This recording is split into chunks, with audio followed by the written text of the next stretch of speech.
So let's see how to actually perform this experiment. So you need a water bottle and you need a pin.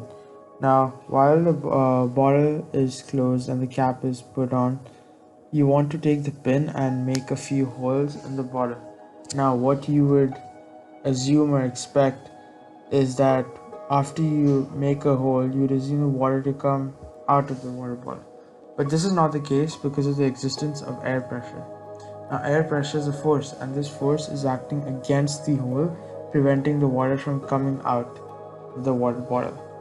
Now, normally, there is air pressure coming from all angles, all directed towards the bottle. So, you would also expect that the cap at the top is blocking all the air pressure that causes the water to usually, you would expect the water to leave the bottle and pour out.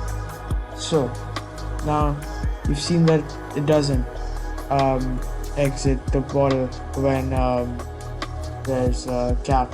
If you remove the cap, you'll notice something really interesting.